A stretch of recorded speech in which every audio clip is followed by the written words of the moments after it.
tardes, gracias por continuar esta mañana aquí con nosotros en Enfoque Matinal. Tenemos a la antropóloga social Tahira Vargas. Buenos días, Tahira. Buenos días. Tahira, en los últimos días hemos tenido acontecimientos muy duros, lamentables, tragedias. El caso del joven de 16 años asesinado por un sacerdote, por supuesto que ha conmovido este país. Eso no es lo que se espera, cuando uno incluso todavía uno pone sacerdote mata, y no te salen muchos sacerdotes que lleguen a ese nivel de violencia. De todas las cosas y por lo que decidimos hablar con usted, fue porque notamos cierto permiso social. Ayer yo fui a una misa porque le había muerto la madre a una amiga y fui a esa Eucaristía, y el sacerdote se refirió a ese tema, a cómo muchas veces las comunidades guardan silencio, y dijo, y no hay que guardar silencio, ni siquiera en el caso de la vida religiosa. Cuando lo dice así, está diciendo ni siquiera en los casos de gente que tiene poder. ¿Qué es lo que pasa y por qué estos casos pueden llegar a este nivel? Y yo debo decir que Tahira ha hecho estudios sobre la vida sexual, las prácticas sexuales, algunas que pueden ser sorprendentes para la gente. También en el tema de los menores y esa inclusión a temprana edad en República Dominicana, de modo que es probablemente una de las voces más autorizadas para hablar de lo que ocurre en el barrio. Mira, yo pienso que el fenómeno hay que mirarlo en varios sentidos. Primero, nosotros necesitamos tener una mirada a qué es lo que pasa con la protección de la niñez y la adolescencia en nuestro país. O sea, nosotros tenemos una niñez y una adolescencia desprotegida, muy vulnerable. ¿Por qué? Porque es una niñez que no tiene espacios donde recibir la orientación, la educación sobre sus derechos. O sea, cuando tú tienes una niñez y una adolescencia empoderada, difícilmente se encuentra en situaciones de riesgo, de acoso, y no pueda saber de qué manera enfrentarlo, de a dónde recurrir para denunciar, a dónde recurrir para recibir la orientación frente al tema, a dónde informar. Pero lamentablemente vivimos en una sociedad donde el tema de la sexualidad es un tabú. Okay. Y esa es una gran barrera para que la niñez pueda acudir a información. Es un tabú y eso genera también más desprotección, genera más riesgo. ¿Por qué? Porque no hay relaciones de confianza entre los niños, niñas y adolescentes y sus familias. Bien. El tema no se toca. No se habla. No se habla. Solo se ve el resultado. Exactamente. La niña salió embarazada. Las familias no saben qué está pasando con sus niños, con sus niñas, con sus adolescentes. No saben qué está ocurriendo con su cuerpo. No saben qué situaciones de riesgo están viviendo en su alrededor, porque tienen miedo de tratar el tema de la sexualidad. No han hablado con sus hijos y sus hijas sobre la sexualidad. Entonces no han generado una apertura al tema, no han generado la confianza sobre el tema, y entonces por tanto no reciben ningún tipo de información y no pueden dar orientación. Un tema del que también rehuye el sistema educativo. Exacto, el sistema educativo tampoco lo trata. O sea, yo estoy haciendo un trabajo en algunos centros educativos desde hace un tiempo, y no por ser un estudio con centros educativos, sino estudios etnográficos en comunidades. Y lo que yo estoy encontrando, preguntándole a los directores de centro, a los profesores, a los muchachos y a las muchachas sobre educación sexual, y me dicen, no, es que yo todo lo que sé sobre sexo o me lo dicen mis amigas o me lo dicen mis amigos o lo sé por internet, porque en la escuela no se habla del tema. Se da una charla un día, pero esa charla siempre es lo mismo. O sea, cuídense del embarazo, la moralidad, no tengan sexo y punto. Bueno, conversando, una entrevista de unos reportajes que hice para el mes de marzo, Mujeres Paso por la Igualdad, aquí mismo en este programa, conversé con la doctora Milagros Ortiz Bosch, que fue ministra de Educación. Curiosamente, ella refería, porque la doctora Ortiz Bosch sí dio una ordenanza para la educación sexual en las escuelas, tema que posteriormente, después de su salida, se engavetó, pero comenzó el proceso. Ella dice que ella la dio, y entonces al otro día fue a hablar con el cardenal López Rodríguez, y que el cardenal estaba opuesto, pero que llegaron a un consenso. Justamente es la misma iglesia, digamos, la que tiene esa cerrazón con el tema de la educación sexual en las escuelas. Pero además lo interesante es preguntarte, ¿por qué hay que pedirle permiso a la iglesia para tratar el tema de la sexualidad en nuestra sociedad? O sea, ¿qué Estado es el que nosotros tenemos? ¿No es un Estado laico? O sea, si no es un Estado sustentado en una constitución basada en la democracia y un Estado laico, que todavía hay que estar pidiéndole permiso a la iglesia para todo, para que se dé sexo, para que se ofrezca la educación sexual. O sea, a mí me parece un absurdo. O sea, yo pienso que es como darle, la iglesia tiene un poder que va por encima de lo que está en nuestra Constitución de la República. Y eso es lo que estamos viviendo. O sea, ese poder se refleja en las comunidades. La gente le tiene miedo al sacerdote, la gente le tiene miedo al cardenal. Quisiera que viéramos esta conversación porque el caso de Fernelis, el jovencito, Fernelis Carrión, de 16 años, asesinado de alguna manera, cuando uno lee la declaración que le dio el imputado, que es un sacerdote, a la policía, uno nota una carga de responsabilidad que él le atribuye al adolescente por el tema económico. Y las declaraciones del padre, de alguna manera, llegaron para robustecer esa idea en un segmento de la población que cree que algunas familias permiten o se hacen los locos en virtud de una relación económica. Vamos a ver lo que dijo el padre a CDN. Eso fue la misma noche cuando todavía el cadáver no había sido localizado. Creían tener el cadáver, pero no era. Eso fue la noche del lunes. Él desaparece viernes. Es el lunes que se enteran. Y CDN llegó ese mismo día, cuando comienza todo el problema. Y él habla en los siguientes términos. El sacerdote le vivía dando dinero a él. Él se llenó de celo. Se llenó de celo porque el hijo mío, con fotos de la novia, subiéndola a Facebook, él lo mandó a buscar engañadamente para decirle, porque en la parroquia atrás hay una escuela, y él lo llamó a él y le dijo, ven para que coordinemos, para que me enseñe a unos muchachos de aquí, de la escuela.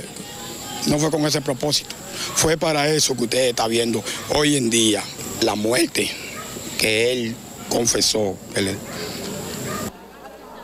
Con posterioridad, el padre trató de explicarse sobre el conocimiento que tenía, eso hay que decirlo también. Dijo, no, yo no sabía. Ya baja el tono del dinero o cómo se enteró, y él se llenó de celos. Pero me gustaría una reflexión suya en ese sentido, no solo atendiendo ese caso, porque obviamente para hacerlo con rigor habría que tener un abordaje personal del asunto, que no lo tenemos en toda su magnitud, sino lo que sucede porque en el imaginario colectivo está esa idea de que hay unas relaciones económicas, de que hay una permisividad, de que hay un hacerse el desentendido. Sí, mira, yo pienso que en este caso sería bueno que se haga la diferencia en los abordajes. O sea, primero la diferencia entre lo que significa el abuso sexual y las implicaciones que tiene este abuso y lo que es la responsabilidad social ante el abuso. O sea, la responsabilidad colectiva del sistema de protección y de todo. Y lo que significa el tema de sexo y transacción económica, que esa es otra práctica. Okay. Que también está muy presente en población adolescente, tanto femenina como masculina en nuestro país, y no es solo en este momento, es una práctica muy vieja, históricamente, pero muy oculta y no trabajada tampoco. Y lo que significa la permisividad de las familias, que yo no creo que es tanto permisividad, es como no tener información de todo lo que está pasando con sus hijos y sus hijas, sobre todo con los varones, con respecto a su manejo económico. ¿Qué pasa? En el tema de la masculinidad, nosotros tenemos la visión desde la perspectiva machista en una sociedad patriarcal como la nuestra, de que el varón debe conseguir dinero desde temprana edad. Okay. Y eso lo hace que lo manden a la calle a conseguir dinero. ¿Me entiendes? Okay. Entonces, ese conseguir dinero no necesariamente implica conocer de qué manera está consiguiendo dinero. Okay. ¿Por qué? Porque en parte del machismo se trata de que tú no controlas al varón.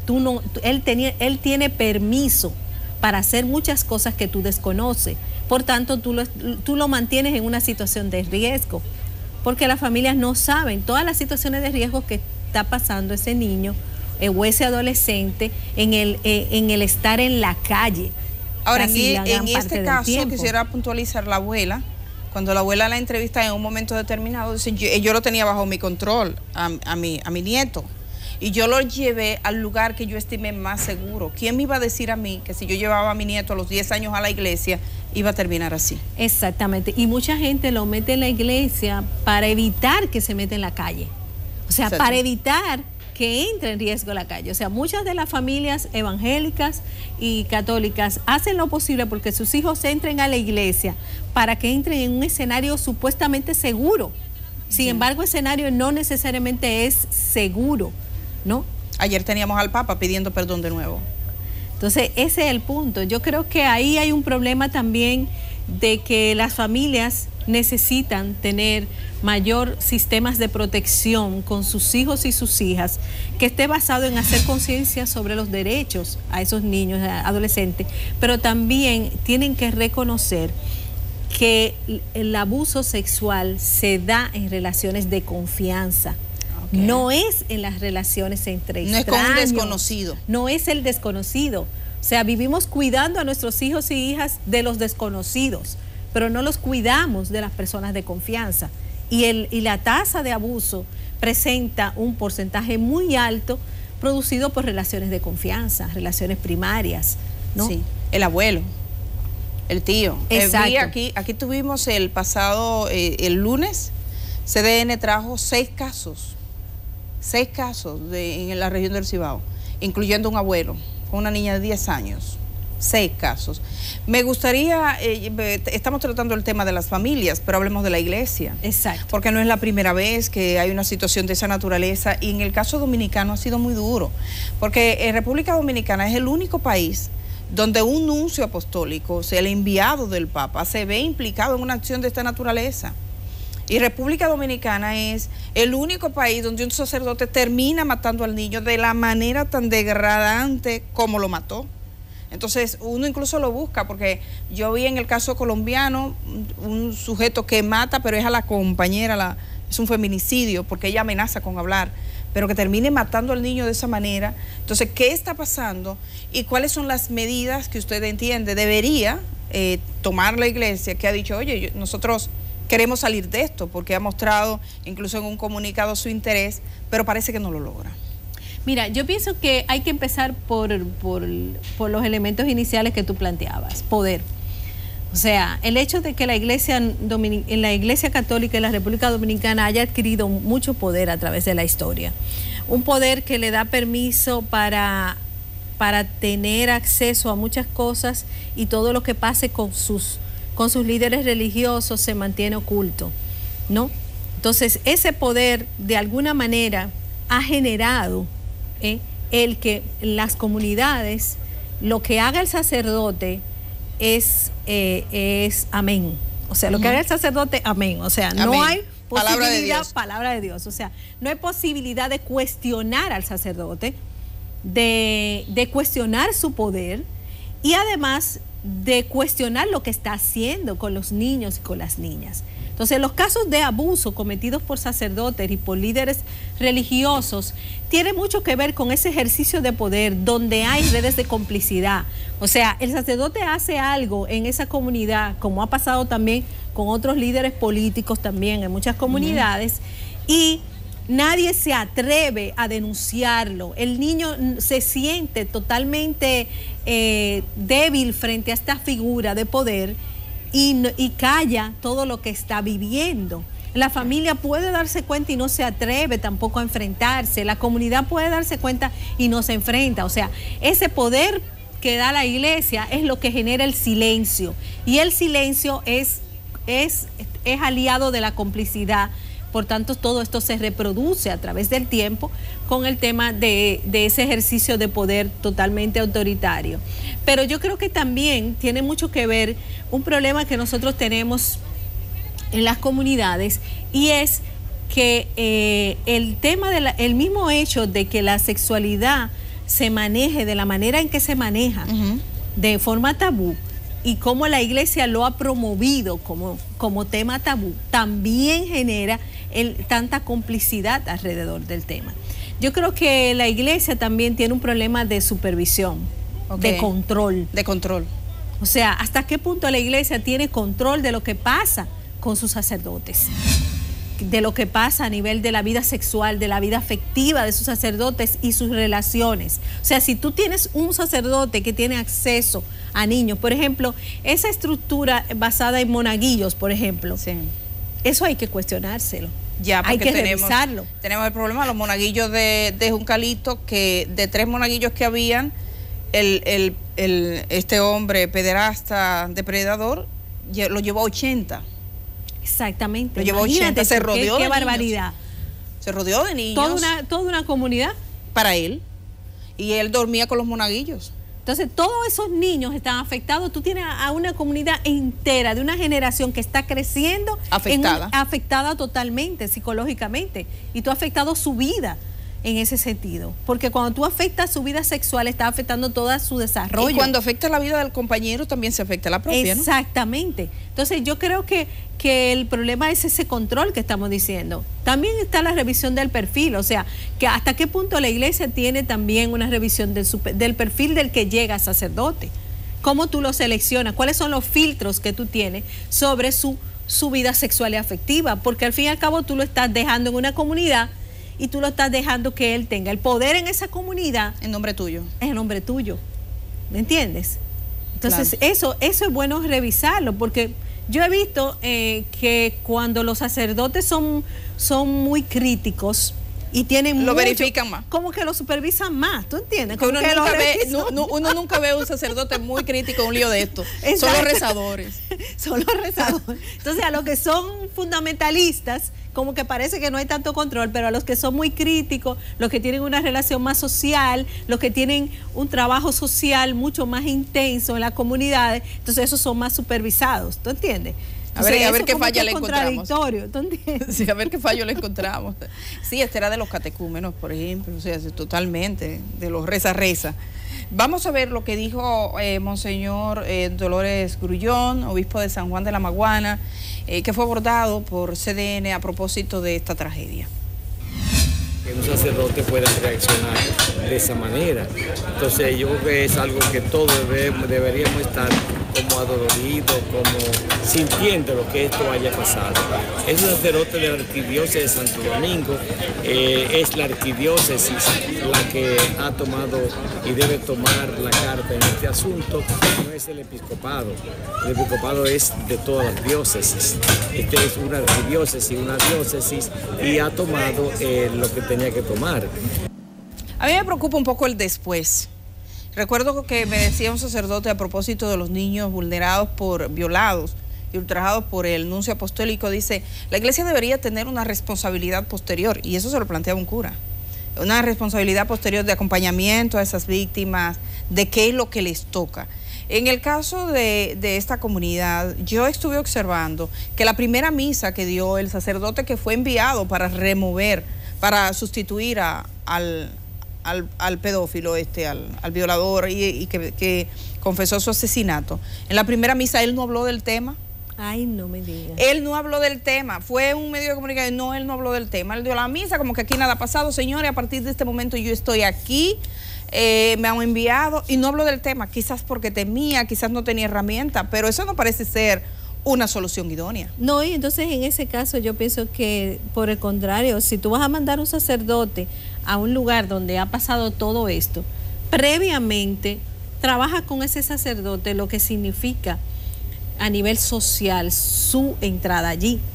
O sea, el trabajo psicológico, social, afectivo que tiene que hacer el sacerdote para lograr que esa comunidad asuma todo el proceso. O sea, el sacerdote tiene un rol, es un líder social, es un líder social, es un líder que su trabajo tiene repercusiones sociales, repercusiones afectivas, repercusiones psicológicas, culturales. Entonces, eso tiene que ser trabajado antes de él ir allá, para que él pueda desarrollar un proceso en esa comunidad de terapia colectiva. porque esa comunidad necesita un trabajo terapéutico alrededor del tema, pero también necesita una mirada a la prevención. ¿Qué vamos a hacer para proteger a nuestros niños? Y los niños que las madres, hay madres que tienen sospecha de que sus hijos eventualmente fueron abusados por este hombre. Esas madres que ellas mismas hacen el diagnóstico, ¿qué tendrían que hacer? Yo pienso que el problema es que esas madres tienen que acudir al sistema de protección de la niñez. Yo me estoy preguntando, ¿y el sistema de protección de la niñez en esa comunidad qué respuesta está dando? Aquí no hay un sistema de protección de niñez como que funcione. Pero claro que sí. Yo no he visto, esa gente brilla por su ausencia, yo no lo veo. Bueno, usted nunca ve como que funcione nada. Bueno, el tema es que ellos se supone que están ahí, se supone que tienen CONANI en todos los lugares, se supone que existe en el sistema educativo también debe estar ahí, se supone que también las fiscalías están ahí, o sea, todo ese sistema de justicia tiene que trabajar en esa comunidad de cara a que la gente, primero que los niños y adolescentes que han sido afectados sean empoderados para que puedan denunciar, pero además sean trabajados psicológicamente. A mí me preocupa una cosa es que sean respetados, porque aquí las víctimas terminan siendo cuestionadas. Exactamente. Se ha cuestionado al muerto, que era un niño, que era un niño de 10 años probablemente cuando comenzó a ser abusado, llevado a una decadencia de vida, a un deterioro progresivo por un adulto que tiene por lo menos 2 licenciaturas. ¿Qué pasa con este pueblo que cuestiona con tanta fuerza a la víctima? Eso es terrible. Cuestiona a la víctima porque hay una figura de poder, Edith. Yo te aseguro que si la víctima, si el agresor no hubiese sido una figura de poder, lo linchan. Lo linchan. Sí. Lo linchan, seguro que lo linchan. Si hubiera sido un hombre cualquiera de esa comunidad, ese hombre hubiese sido linchado por la comunidad, pero es una figura de poder. Entonces, cuando entra una figura de poder, viene la impunidad. Habituada, asumida culturalmente. Entonces, por eso la víctima es cuestionada, porque la víctima no puede hablar frente a esta figura de poder. Probablemente muchas de las cosas que se han dicho no fueron. Sí, y se cuenta la historia como la cuenta el victimario. Exactamente. Incluso los medios de comunicación asumen que pasó esto, en el orden que pasó, que primero le dio los martillazos, ya estaba, lo amarró cuando estaba muerto. Entonces hasta se defendió. Sí, sí. De alguien que vino a agredirlo. Sí, entonces que la víctima lo agredió, pero eso lo dice él y el otro. ¿Puede decir algo? Muerto. No puede decir nada. Hay una imagen que quiero presentarle, que es la del entierro, y con eso termino, porque cuando la vimos aquí dijimos, esa imagen es para Tajira, que es la del entierro con mucha cerveza, mucha música, que se repite en muchas de nuestras comunidades. Esta no es la excepción.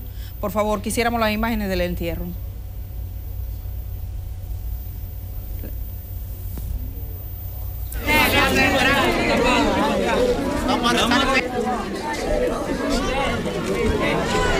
Vamos a rezar, ¿Qué nos dice esto, Tajira? ¿Qué señal nos está enviando estos muchachos jóvenes en este tipo de sepelio? Mira, primero yo quiero decirte algo. En nuestra práctica cultural, como parte de ser una sociedad con una cultura afrocaribeña, la muerte se celebra con fiesta. La relación entre muerte y vida, alegría y tristeza, está combinada, está mezclada completamente. Entonces, el hecho de que la muerte sea fiesta también, al muerto se le da lo que el muerto quiere. Esa es la idea. Esa es la idea. Y por eso en nuestras comunidades, y esto no es de ahora, esto es históricamente, se puede registrar, está constatado de que siempre se ha hecho fiesta y celebración, duelo, tristeza y alegría en los velorios, en los 9 días y en el final, en el término de los 9 días. Sí, en los campos una comedera. Se come, se brinda, se brinda las bebidas alcohólicas, se brinda café, se come todo tipo de comida y se oye la música que el muerto le gustaba. Incluso hay muertos que dicen qué música quieren que se ponga en su velorio o en su funeral. O sea que no debemos interpretarlo como una, ay, qué cosa tan grande, que es una decadencia. No. Si a él le gustaba la cerveza, sus amigos están echando cerveza en el... Lo que pasa es que también esto se da, uno no se lo imagina que ocurre en la funeraria Blandino. Entonces, entonces claro, desde los medios de comunicación se sorprende. Cuénteme qué pasa con eso. Mira, Tahira. Es verdad. ¿Entiendes? Es que nosotros vivimos varias sociedades. Primero déjame aclararte eso. Eso es importante. Sí.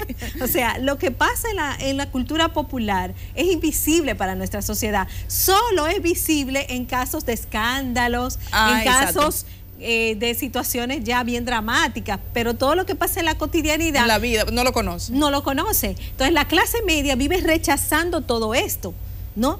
Vive tratando de montarse en una sociedad distinta que se opone a lo que representa nuestra cultura popular. Como me dijo una persona en un barrio, me dice, porque ahí se llora por la nariz. Entonces, en la clase media se reprime el lloro y en la clase alta más. O sea, yo tengo amistades que son de élite y me dicen, no, es que a mí me enseñan que uno no llora abiertamente, uno tiene que guardar las formas y no llorar y no sacar todo el dolor frente al otro. Igual no te puedes reír abiertamente a carcajadas. Porque se estima que es parte de la educación. Eso es parte de unos modales, pero eso es parte de una represión educativa que se va dando en esas clases sociales. En los sectores populares la gente tiene libertad para llorar todo lo que quiera, gritar todo lo que quiera y reír todo lo que quiera. Y echarle cerveza a su muerto. Y echarle cerveza a su muerto, café o lo que entienda que al muerto le gustaba y que pueda servirle en ese acompañamiento hacia el otro lado. Bueno, pues muchísimas gracias, Tahira.